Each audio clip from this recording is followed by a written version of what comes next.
Such were the pleasing triumphs of the sky for James, his late nocturnal victory, the pledge of his almighty patron's love, the fireworks which his angels made above. I saw myself the lambent easy light gild the brown horror and dispel the night.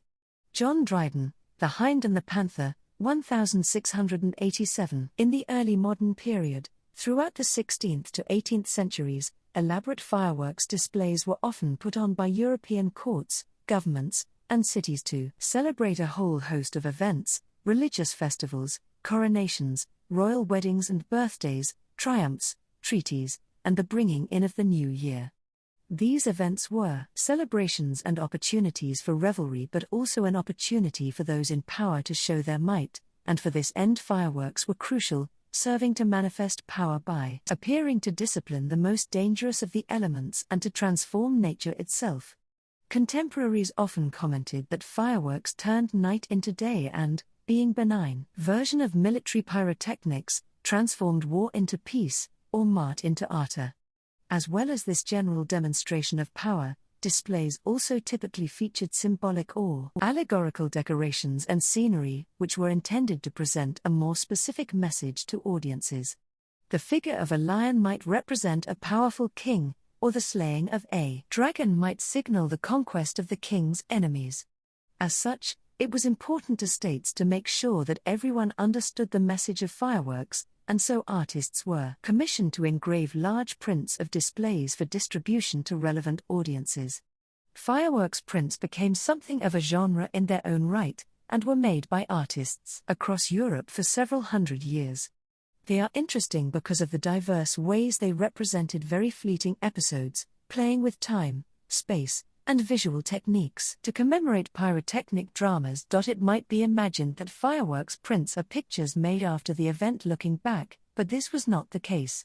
It was typical for fireworks prints to actually be made before an event, so they do not depict a scene witnessed at all.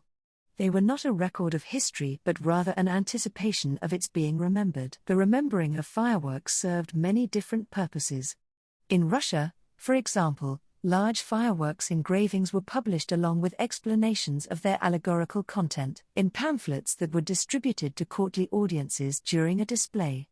These engravings were schematic, designed to make clear the iconography of the performance which was described and explained in the text. An event was turned into a story, a narrative or history.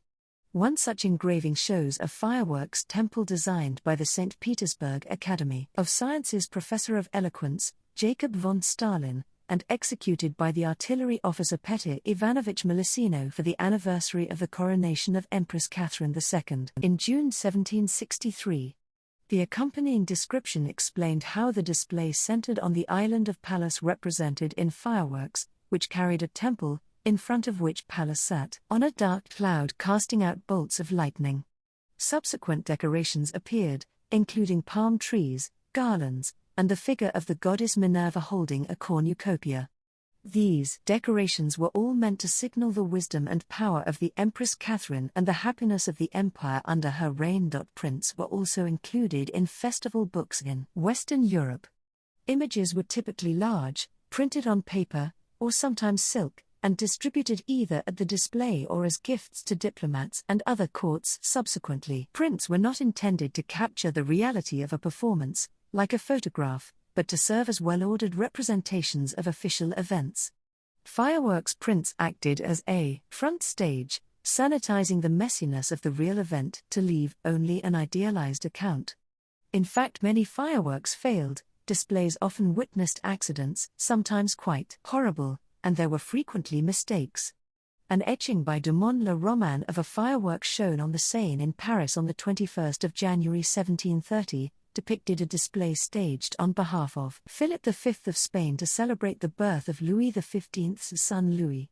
To show Spain and France's mutual regard, the display included two 80-foot-high Pyrenean mountains, across which a rainbow spread to show the two countries' unity before a great sun rose up symbolizing the Dauphin's birth. All this was captured admirably by Dumont Le Roman, but the performance apparently never took place, at least according to a report from an English observer, who perhaps isn't to be trusted either.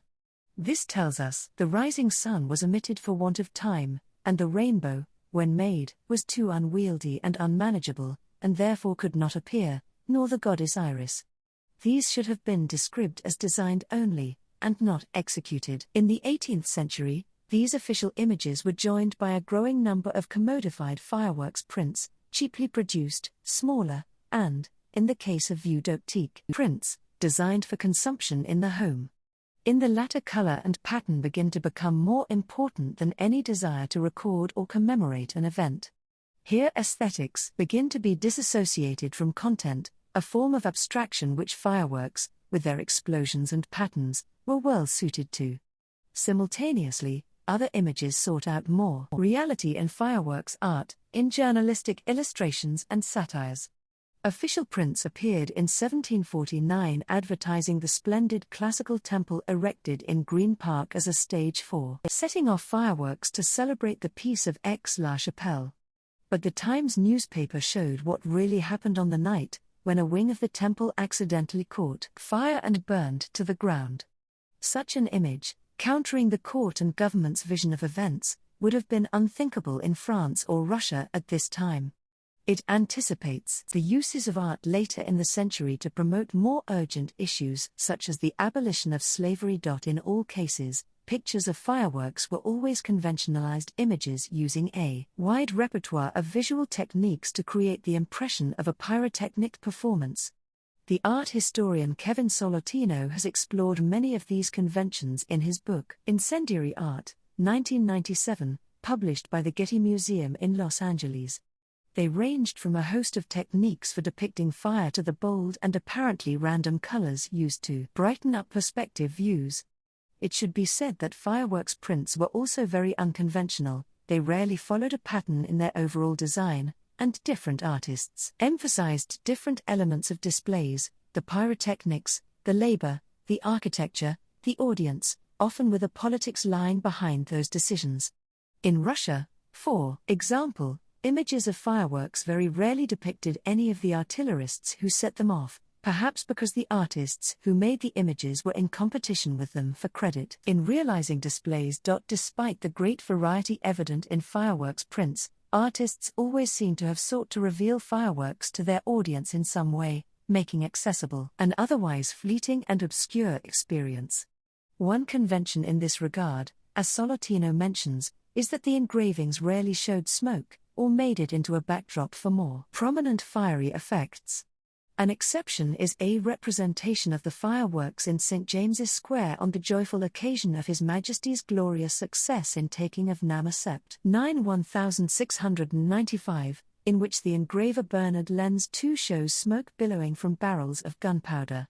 Indeed, displays in the early modern period certainly were smoky, and one diarist wrote of how smoke completely obscured a displays from the audience's view.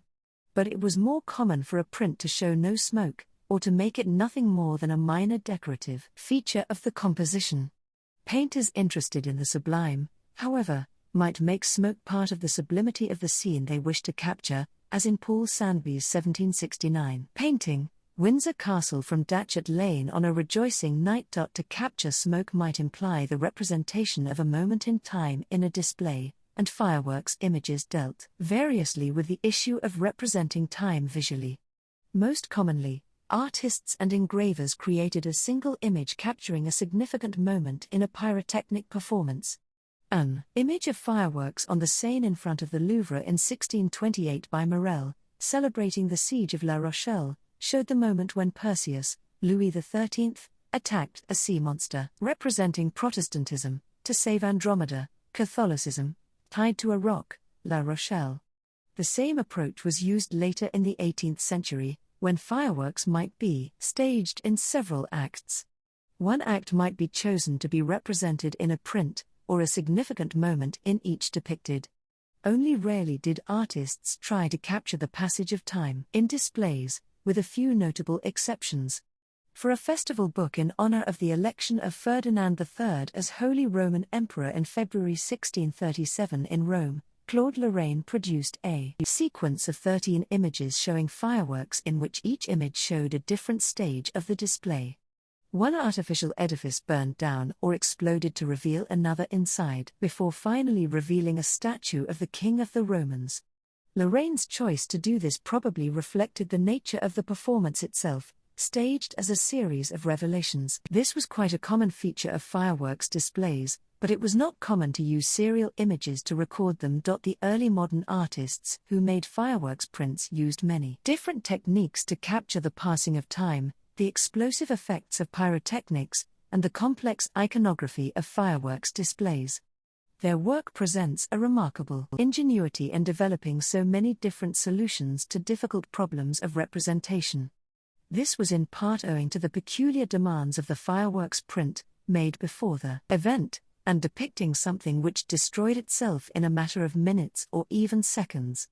But it was also owing to the great skill of artists in imagining fireworks in an image, a skill which remained even after the grand symbolic fireworks of royal courts declined in the 19th century.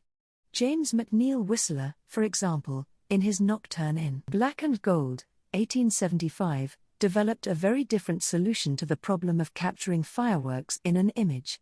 In the age of photography, he seems to have captured, as in a photograph, a single instant in a fireworks display, envisioned while it is taking place. He does not reproduce the appearance of a photograph, but recalls its temporality. Neither was he interested in the meaning of the fireworks.